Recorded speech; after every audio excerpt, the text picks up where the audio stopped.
পশ্চিমবঙ্গে এসআইআর নিয়ে প্রচার আরো জোরদার করার নির্দেশ দিয়েছেন নীতিন নবীন। পশ্চিমবঙ্গ অসমের মতো রাজ্য জনবিন্যাসের পরিবর্তন ভাবাচ্ছে বিজেপিকে। সর্বভারতীয় সভাপতি হিসেবে দায়িত্ব নেওয়ার পর প্রথম সাংগঠনিক বৈঠক থেকে স্পষ্ট ইঙ্গিত দিলেন নীতিন নবীন। সূত্রে খবর, বৈঠকে বিজেপির নবীন সভাপতি বলেছেন, জনবিন্যাস পরিবর্তন বদলে দিচ্ছে রাজনৈতিক সমীকরণ। এই পরিবর্তন বিজেপির কাছে বাড়তি চ্যালেঞ্জ। সূত্রে খবর, এই মুহূর্তে বাংলায় বিজেপির সংগঠন কিভাবে কাজ করছে সে বিষয়ে শ্রমিক ভট্টাচার্য থেকে রিপোর্ট নেন তিনি। প্রত্যেক বুথে সংগঠন মজবুত করার নির্দেশ দিয়েছেন নীতিন নবীন। যে নেতারা আগে ভোটে সাফল্য এনে দিয়েছেন তাদের পারদর্শিতাকে কাজে লাগাতে ভোটমুখী রাজ্যে দায়িত্ব দেওয়ার ভাবনা নীতিন নবীনের। প্রত্যেক নেতার ব্যক্তিগত আচার আচরণের উপর দল যে নজর রাখছে তা বুঝিয়ে দেওয়া হয়েছে। সংবাদ মাধ্যমে মুখ খোলার বিষয়ে সতর্ক করা হয়েছে প্রত্যেক নেতাকে।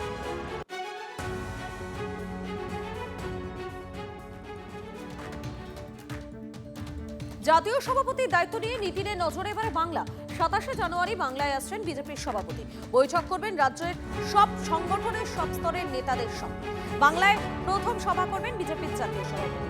28 জানুয়ারি বর্ধমান দুর্গাপুর লোকসভা এলাকায় সভা করবেন নীতিন নবীন। 26-এর লড়াইয়ে রাজ্য নেতৃত্বকে কৌশল বাতলাবেন নীতিন। ইতিমধ্যেই দিল্লিতে শ্রমিক সুকান্ত বানসালদের সঙ্গে বৈঠক করেছেন নীতিন।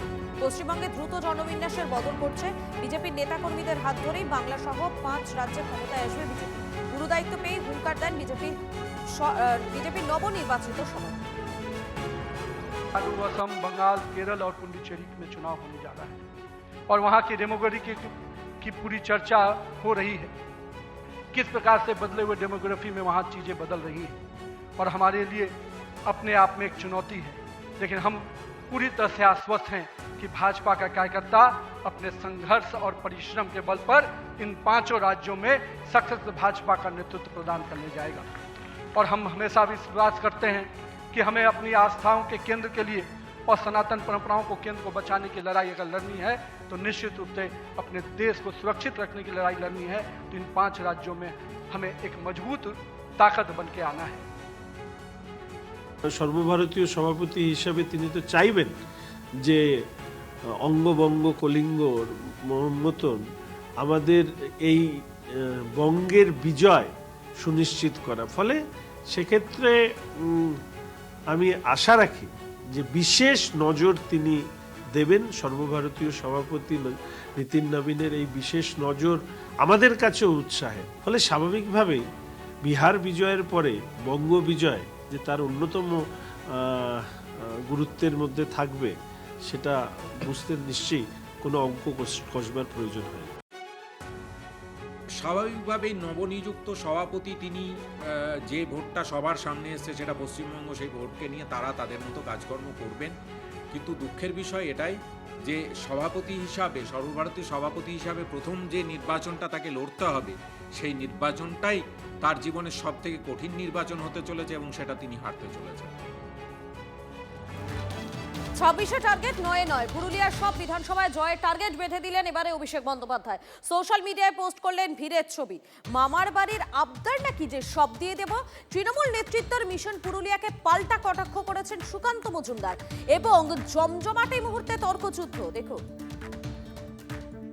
আগামী 26-এ 9-0 তৃণমূলের পক্ষে করে আবার পুরুলিয়ার সার্বিক উন্নয়নকে ত্বরান্বিত রাখতে হবে। মামার বাড়ি আবদার নাকি চাইলে দিয়ে দেবো। আমরা 9-0 করবো, ঠিকই বলেছে, উল্টো দিকে হবে। 9-0 পুরুলিয়াতে হবে। 2021-এর বিধানসভা ভোটে পুরুলিয়ার 9টি আসনের মধ্যে 6টিতেই জয়ী হয়েছিল বিজেপি। এবার বিধানসভা ভোটের আগে তাই কি ভিড়ের বহর দেখালেন অভিষেক? 2024-এর লোকসভা ভোটেও পুরুলিয়ার 9টি বিধানসভা কেন্দ্রের মধ্যে 8টিতে এগিয়েছিল বিজেপি। নির্বাচনের আগে দলকে চাঙ্গা করতেই কি শক্তি প্রদর্শন করার পাশাপাশি দলকে টার্গেটও বেঁধে দিলেন অভিষেক? দক্ষিণ 24 পরগনা জেলায় যেমন 31-এ 30 করে, পূর্ব বর্ধমান যেমন 16-এ 16 করে, হুগলি হাওড়া যেমন একতরফা ভাবে তৃণমূলকে জেতায়, পুরুলিয়ার মানুষকেও এবার দক্ষিণ 24 পরগনার হাওড়াকে ছাপিয়ে যেতে হবে। পুরুলিয়ার কাশীপুর রণসংকল্প সভার পরে এক্স হ্যান্ডেলে অভিষেক বন্দ্যোপাধ্যায় লেখেন, জেলার সার্বিক উন্নয়নের স্বার্থে তৃণমূলের পাশে দাঁড়াতেই বদ্ধপরিকর পুরুলিয়া। এই সমর্থন স্পষ্ট এবং একতরফা। ভাইবের অবস্থা এখন যারা না ধনেপাতা তারা সে আবার ক্যাশ মেমো নিয়ে ঘুরে বেড়াচ্ছে। ভিড় তো হচ্ছে না, পেছন থেকে লোক পালিয়ে যাচ্ছে, আর উল্টো বিজেপির নেতাদেরকে ধমকানো চমকানো হচ্ছে। পুরুলিয়ায় কুর্মী সমাজের মানুষ 34%, আদিবাসী 16%। 2019 থেকেই জঙ্গলমহলের আদিবাসী জনজাতি মহল্লায় সমর্থন বাড়িয়েছে বিজেপি। লক্ষ্মীর ভাণ্ডারের মতো উন্নয়নমূলক প্রকল্প যে সমর্থনে শীত কাটতে পারেনি তার প্রমাণ 2024-এর লোকসভা ভোট। অথচ তার আগের বছরই পঞ্চায়েত ভোটে পুরুলিয়া জেলা পরিষদ তৃণমূল দখল করে। আসলে রাজনীতি সম্ভাবনার খেলা। এবার বিধানসভা নির্বাচনে কি পুরুলিয়ার মাঠে খেলা ঘোরাতে পারবে তৃণমূল? অভিষেক বন্দ্যোপাধ্যায়ের সভায় ভিড় কি ভোট বাক্সে ঢুকবে? তপন হালদারের রিপোর্ট, TV9 বাংলা। জলপাইগুড়িতে শাসক নেত্রীর মুখে হুমকি শাসানি। গ্রামে ঢুকলে বিজেপি নেতাদের তাড়া করুন, দলের কর্মীদের নিদান জলপাইগুড়ি তৃণমূল জেলা সভাপতি। এসআইআর ইস্যুতে বিজেপি কমিশনকে তীব্র আক্রমণ জেলা সভাপতি মহুয়া গোপের। তৃণমূলে বিদায় ঘণ্টা বেজে গেছে, পাল্টা কটাক্ষ করছে বিজেপি। বিজেপির নেতাদের যদি ঘোরাঘুরি করতে দেখেন, একদম দায়িত্ব দিয়ে বলছি তাড়া করুন। এরা আপনার অধিকারকে খর্ব করতে আসছে, তাড়া করতে হবে। মায়েরা তাড়া করতে হবে।